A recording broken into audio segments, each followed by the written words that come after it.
The water in your pipes will not last as long as you think, and the number on the back of your emergency water jug is lying to you.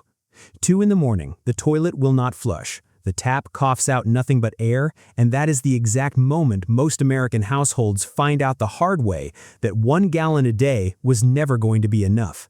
The real number, the one FEMA planners actually work from when they are not simplifying it for you, is 5 gallons per person per day. And the gap between that number and what is sitting in your garage right now is going to decide whether your family makes it through the next crisis clean, healthy, and calm, or sick, desperate, and fighting each other over the last bottle. Most families store 1 case of bottled water and call it done, and that decision is going to fail them in a way that is slow, ugly, and entirely preventable. The 1-gallon figure comes from federal guidance meant to cover baseline hydration plus a small amount for basic cleanliness, and it assumes a person sitting quietly in a temperate room. It does not assume a person hauling debris, walking miles because the roads are blocked, or sweating through a heat wave with no air conditioning. Most people misunderstand this number because they treat it as a ceiling instead of a floor, and that single misunderstanding is the seed of every water crisis that follows inside a home. The hidden science here is thermoregulation under stress. When the body works harder, physically or mentally, sweat output climbs and sodium loss climbs with it, and that sodium loss has to be replaced by drinking more, not less. This is compounded by the food most people stockpile, which tends to be heavily salted for shelf stability. Canned goods, freeze-dried meals, and jerky, all of which spike the body's water demand well past that lazy 1-gallon baseline. Field data from military and disaster relief operations has shown for decades that active adults in warm conditions need somewhere between 2 and 4 gallons of water a day just for hydration and food preparation before a single drop goes toward washing a dish or flushing a toilet. That is the thirst trap, the quiet gap between what the label on your water jug promises and what your body will actually demand once the crisis begins. The survival implication is direct. If your stored water plan starts and ends with 1 gallon a day, you are already behind before day 1 is finished, and the shortfall compounds every single day the outage continues. That gap only gets more dangerous when you look at what happens to a household that ignores hygiene water entirely, because the danger there is not thirst, it is disease. Picture a family 3 days into a water outage, rationing every bottle for drinking, and nobody has washed their hands properly since the tap went dry. That decision, made out of scarcity, is the exact mechanism that has turned short-term disasters into public health emergencies throughout American history. Most people believe the biggest threat in an extended water crisis is dehydration, and while that threat is real, disaster epidemiology consistently shows that waterborne and hygiene-related illness is what actually fills emergency rooms, and in the worst cases causes deaths days and weeks after the original event. This is the hygiene barrier, and it demands its own dedicated allocation, roughly 1.5 gallons per person per day, set aside strictly for hand washing, basic wound care, dish sanitation, and limited bathing. The hidden science is straightforward, but frequently ignored. The human gut and skin are constantly exposed to bacteria, and without regular washing, especially after handling raw food, waste, or debris, that bacterial load builds and eventually breaches the body's defenses.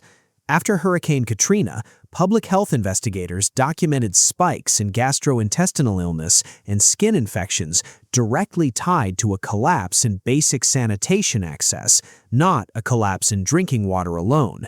The same pattern showed up after Hurricane Maria in Puerto Rico, where extended outages led to documented increases in leptospirosis and other water contact illnesses because people were forced to use contaminated water sources for everyday hygiene tasks. The survival implication is brutally simple. Water you do not spend on washing your hands today becomes a medical bill, or worse, a week from now. And in a true crisis, there may be no working hospital to send that bill to.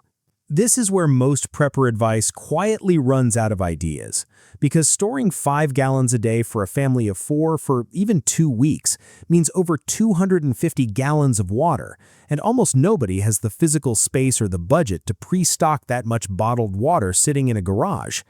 The escalation here is logistical, not just biological, because the real solution is not buying more water, it is using less water twice.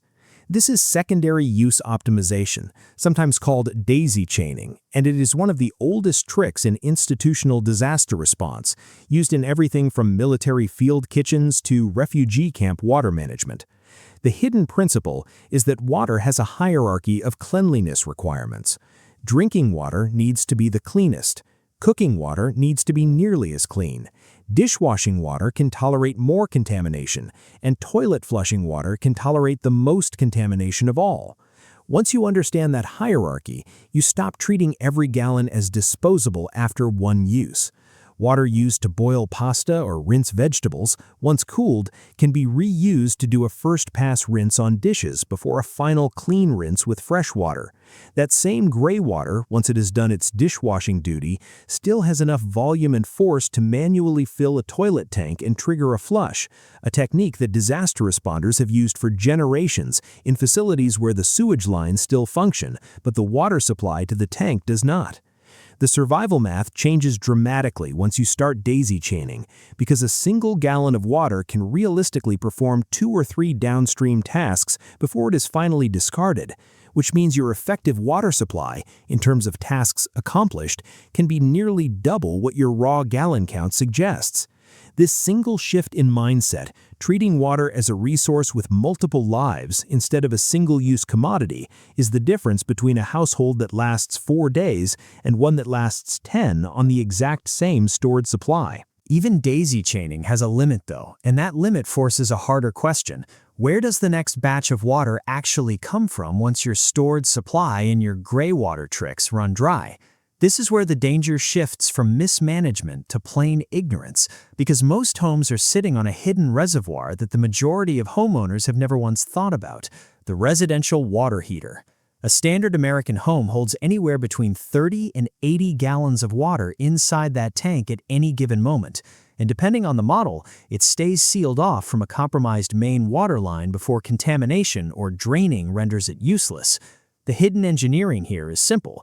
Most water heaters have a drain valve at the base, specifically designed to release the tank's contents, and in a genuine emergency, that valve becomes an emergency spigot, not just a maintenance tool. Before doing this, the power or gas supply to the heater has to be shut off completely, because draining a tank while it is still actively heating creates a serious burn and equipment damage risk, and the water itself should be treated as non-potable until it is filtered or boiled, since sediment naturally settles at the bottom of these tanks over years of use.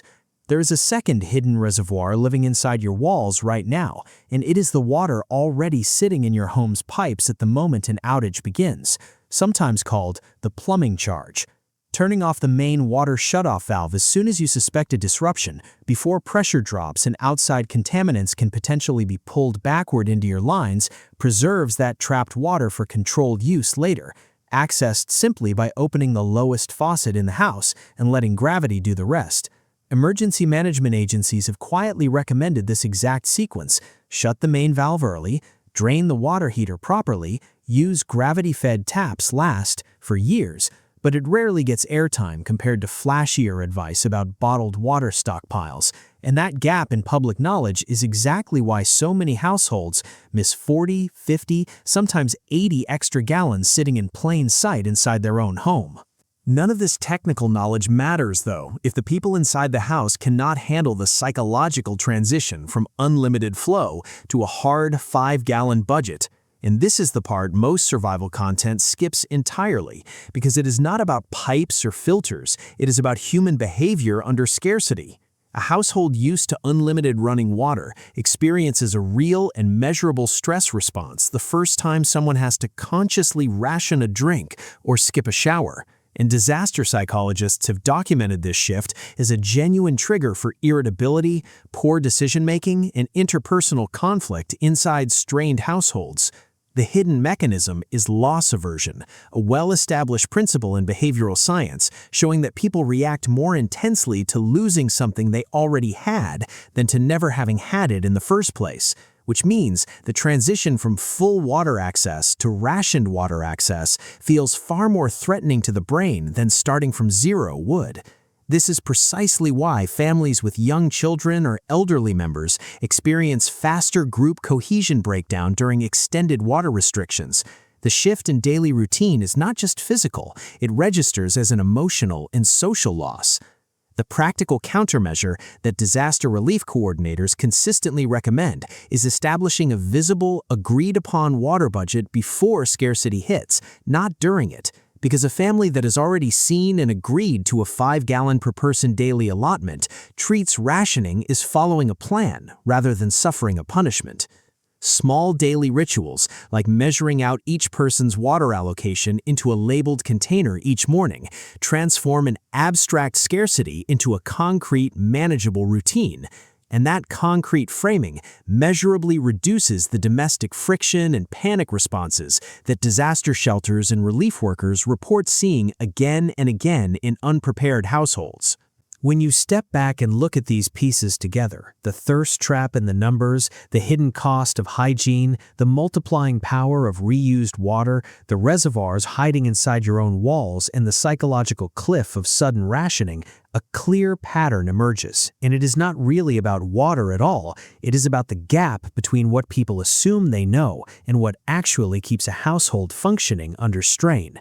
That gap is where preventable suffering lives, and it is exactly the same gap that shows up in food storage, in power backup planning, and in medical preparedness, a comfortable assumption standing in for a real calculation. The 5-gallon rule is not a scare tactic, it is simply what the math looks like once you stop rounding down and start accounting for heat, sodium, sanitation, and the human mind under pressure. And once you have seen that math, going back to a single case of bottled water in the garage will feel less like preparedness and more like a gamble you never actually agreed to take.